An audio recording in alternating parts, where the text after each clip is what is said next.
election on partisan basis of metropolitan, municipal, and district chiefs. It is expected that a referendum will be held on the bill alongside the unit assembly and district level elections in 2019. I am calling respectfully, Mr. Speaker, for a repetition of the bipartisan support that made possible the hugely successful outcomes in the referenda for the new regions to ensure the success of the impending referendum. Furthermore, a multidisciplinary panel of experts is being assembled to plan, cost, schedule, and help implement a roadmap for the election of MMDCEs. We are committed to devolving more and more power to the Ghanaian people. Mr. Speaker, the economy is at the heart of all we seek to do. It is the success of the economy that will guarantee an improvement in the quality of the life of our people. I believe we are now all agreed that the fundamentals have to be sound if the economy is to flourish. We've just concluded a program with the IMF, and with continuing discipline, we shall sign off from the deal in April. This is the 16th time Ghana has had to go to the IMF in the 62 years of our independence. Mr. Speaker, we cannot make the progress we all desire unless we are consistent and disciplined in the management of our economy. The yo-yo nature of the boom and bust has not helped us achieve our goal of sustained prosperity and lift us out of poverty. We have gone through another round of painful impositions to get to where we are today with healthy fundamentals. Mr. Speaker, production in the economy as measured by real GDP growth has picked up very strongly in the last 2 years. From 3.4% in 2016, real GDP growth increased to 8.1% in 2017. In 2018, provisional data for the first 3 quarters indicate a strong real GDP growth of 6%, higher than the annual target of 5.6%. Real GDP growth for 2019 is forecast at 7.6%. Ghana's recent GDP growth has placed it among the highest in the world. The fiscal deficit is being brought down from the 7.3 of rebased GDP in 2016 to a provisional 3.9% of GDP at the end of 2018. The debt to GDP ratio has declined from the 56.6% of GDP in 2016 to 54.8% at the end of 2018. Inflation has dropped from 15.4% at the end of 2016 to 9.9% in January this year, the lowest in 6 years, as announced by the Ghana Statistical Service last week. Interest rates are declining, and so is the Bank of Ghana monetary policy rate.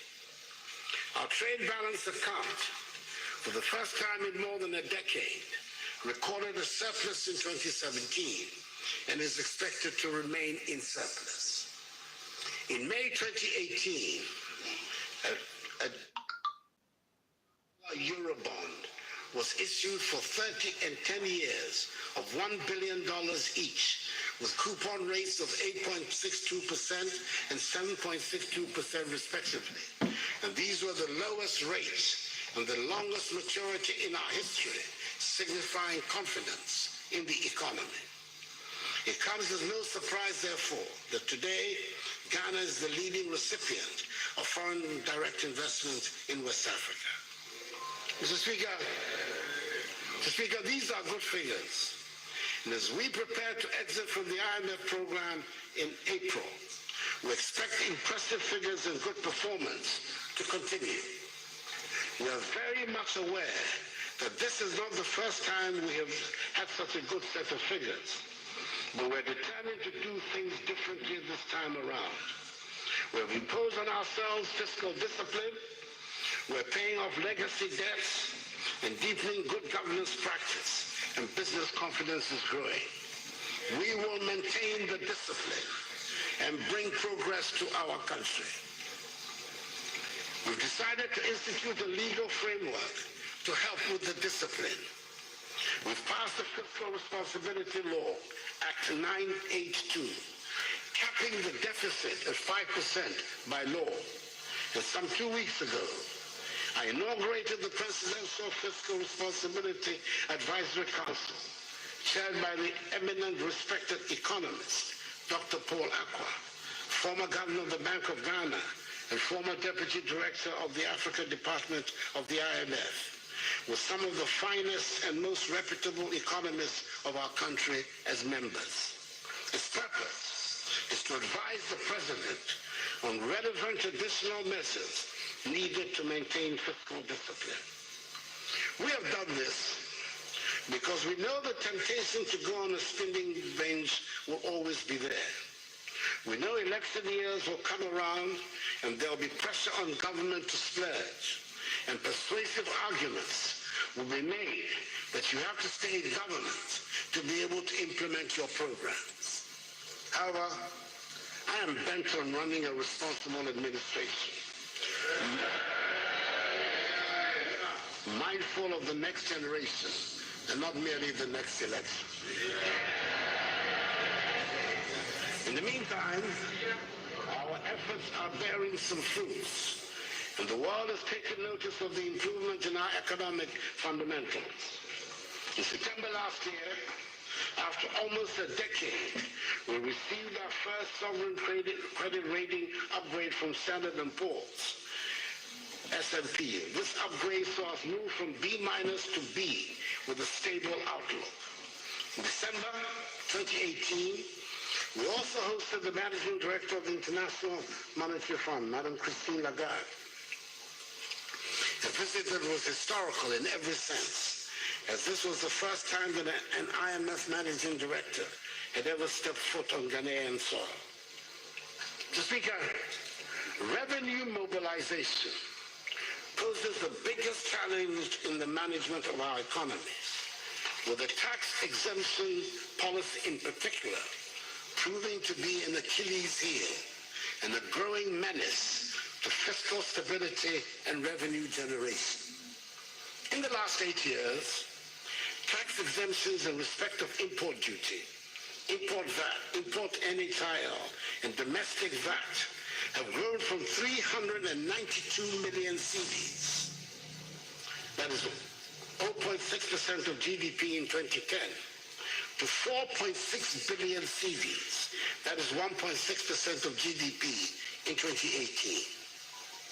These figures do not include exemptions from the payment of corporate and individual income taxes, concessions on tax rates, petroleum tax reliefs, customs tax exemptions enjoyed by diplomatic missions, and waiver of processing charges at the ports. If we continue at this rate, in less than 16 years, half of Ghana's revenue base will be given away as tax exemptions. Mr. Speaker, this is not sustainable, and we intend to do something about it to reverse the trend by introducing suitable measures that may disrupt the easy and comfortable arrangements that many have become accustomed to, but which we have to make to ensure that we have the firmest of foundations for the economic takeoff that has escaped us for so long. Speaker, workers in the public sector began the year on a good note after receiving a 10% increase in their salaries, on top of the 1% increment of 2018. 41,000 workers in the informal sector were also enrolled onto Tier 3 pension schemes, with pensioners seeing an average increment of 11% in their monthly pension schemes, with the lowest income bracket receiving a 14.7% increment. Last year, the Youth Employment Agency, YEA, engaged some 107,000 youth in various employment modules, with an additional 125,000 set to be engaged this year. Mr. Speaker, to consolidate further The relations between the social partners in the post-IMF era, government will shortly sign a landmark social partnership agreement.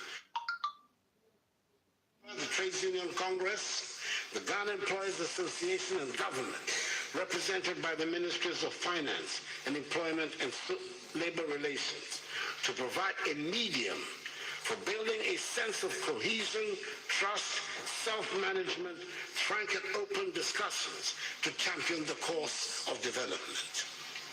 Speaker, the fight against child labor has chalked some modest success.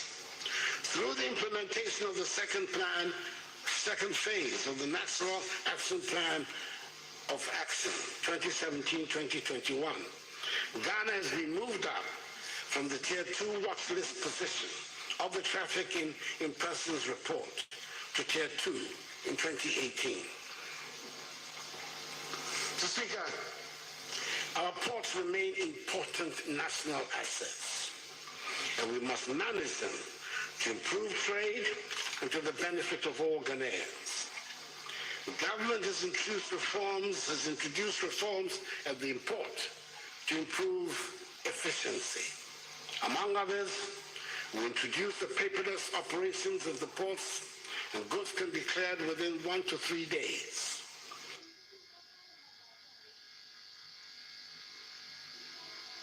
This is City 97.3.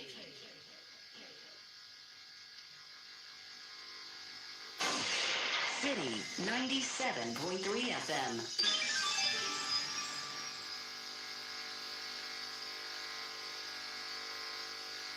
This is City 97.3.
this shows that they enter the teaching service as university graduates.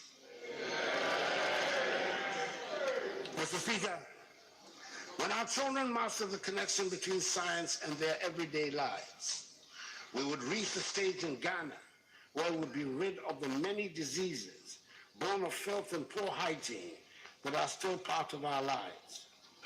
In pursuing these goals, we need to remind ourselves repeatedly that health is wealth, and it is only a healthy population that can make Ghana prosperous. In May 2018, Ghana won accolades of the World Health Assembly for having eradicated trachoma, an eye disease that has plagued us for a long time.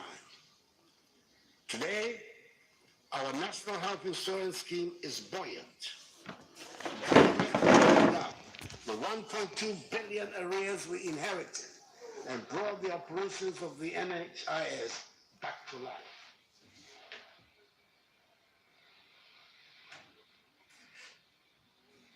The introduction of mobile renewal of membership was launched,